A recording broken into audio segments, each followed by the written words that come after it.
जय हिंद। बड़ो प्रेस में आप सभी को स्वागत करता हूँ। आज के मुख्य समाचार इस प्रकार हैं। भारतीय नौसेना और NWWA navy welfare and wellness association पिछले कुछ वर्षों से नौसेना सप्ताह गतिविधियों के हिस्से के रूप में स्कूली बच्चों के लिए एक प्रश्नोत्तरी प्रतियोगिता आयोजित कर रहे हैं। दी इंडियन नेवी क्विज थिंक नामक क्विज के 2023 संस्करण ने वैश्विक पहुंच हासिल कर ली है, जो कि एक वर्ष में G20 सचिवालय से प्राप्त साझेदारी और समर्थन पर आधारित है, जो प्रतिष्ठित G20 में भारत की अध्यक्षता का प्रतीक है। इसलिए बहुत उचित रूप से इस आयोजन को G20 थिंक भी कहा जा रहा है।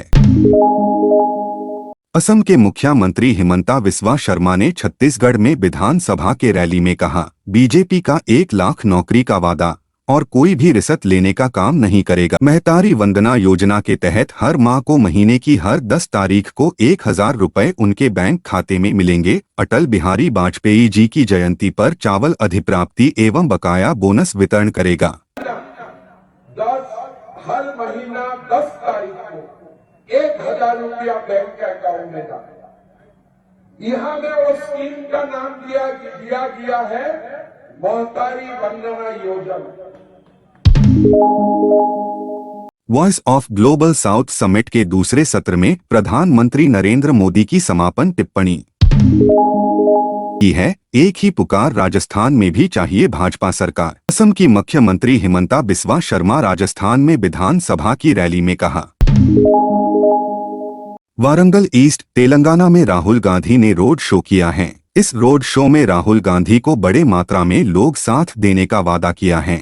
ऐसे लगता है भारत के अगले प्रधानमंत्री राहुल गांधी होगा।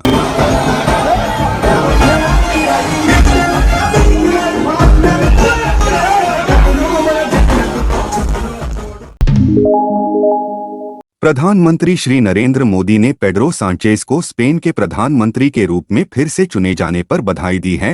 एक एक्स पोस्ट में प्रधानमंत्री ने कहा, स्पेन सरकार के राष्ट्रपति के रूप में आपके पुनः निर्वाचित होने पर @सैंचेज कैस्टिजोन को हार्दिक बधाई। भारत स्पेन संबंधों को और मजबूत करने, उज्जवल भविष्य के लिए मित्रता और सहयोग के हमारे बंधन को बढ़ावा देने के लिए तत्पर हूं। 3 दिवसीय इंडो पैसिफिक क्षेत्रीय वार्ता 2023 IPRD 2023 आज नई दिल्ली में संपन्न हुई। 15 से 17 नवंबर 2023 तक आयोजित भारतीय नौसेना की इस वार्षिक शीर्षस्तरीय क्षेत्रीय रणनीतिक वार्ता में भारत और विदेश के विश्व स्तर पर प्रसिद्ध विशेषज्ञ, भारतीय सशस्त्र बलों और भारत सरकार के वरिष्ठ अधिकारी, विद्वान और आम लोग शामिल हुए। भारत प्रशांत समुद्री व्यापार और कनेक्टिविटी पर भूराजनीतिक प्रभाव के व्यापक विषय के तहत कई उपविषयों पर गहन विचार विमर्श किया गया। केंद्रीय बंदरगाह, जहाजरानी और जलमार्ग MOPSW और आयुष मंत्री श्री सर्बानंद सोनोवाल ने आज यहां एक मध्यावधि समीक्षा बैठक की अध्यक्षता की। यह बैठक 2047 तक भारत को वैश्विक समुद्री नेता बनाने के अंतिम लक्ष्य के साथ PM समुद्री अमृतकाल विजन के त्वरित और सुचारू कार्यान्वयन के लिए एक व्यापक दृष्टिकोण निर्धारित करने के लिए आयोजित की गई थी।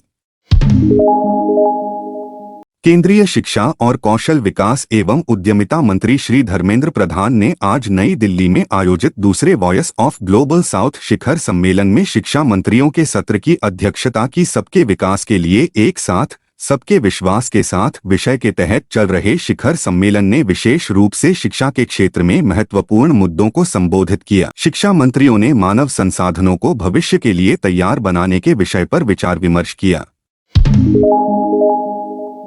दूसरे voice of the global south summit के समापन सत्र में प्रधानमंत्री का प्रारंभिक वक्तव्य। सरी voice of global south summit के अंतिम सत्र में आप सबका हार्दिक स्वागत है।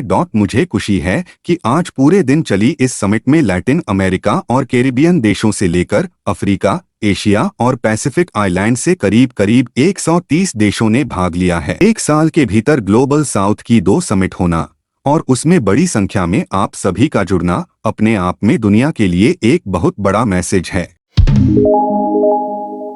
केंद्रीय श्रम एवं रोजगार तथा पर्यावरण, वन एवं जलवायु परिवर्तन मंत्री श्री भूपेंद्र यादव ने आज यहां श्रम एवं रोजगार मंत्रालय के तहत विभिन्न संगठनों के अभिसरण पर एक पुस्तिका जारी की। हैंडबुक में सूचना के आदान प्रदान, श्रमिकों की शिकायत निवारण और मंत्रालय और उसके संगठनों की विभिन्न सेवाओं की उपलब्धता के बारे में जागरूकता पैदा करने के लिए कार्यक्षेत्रों के बीच सहयोगात्मक प्रयासों के माध्यम से क्षेत्र स्तर पर अभिसरण प्राप्त करने के लिए मानक संचालन प्रक्रियाएं (SOP) शामिल हैं। समारोह में श्रम और रोजगार सचिव सुश्री आरती आहूजा और मंत्रालय और उसके संगठनों के अन्य अधिकारियों ने भौतिक और आभासी मोड में भाग लिया। श्रम और रोजगार मंत्रालय के क्षेत्रीय कार्यालयों से कुल 2013 अधिकारियों और कर्मचारियों ने वेबकास्ट के माध्यम से समारोह में भाग लिया।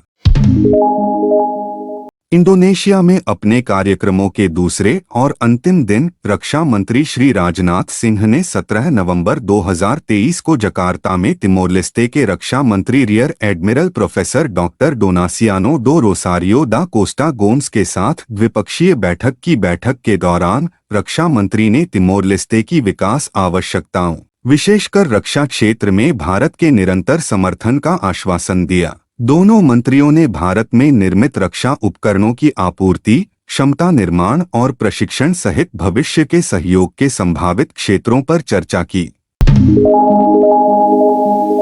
आज के मुख्य समाचार समाप्त हुआ। रोज समाचार सुनने के लिए चैनल को सब्सक्राइब करो। धन्यवाद।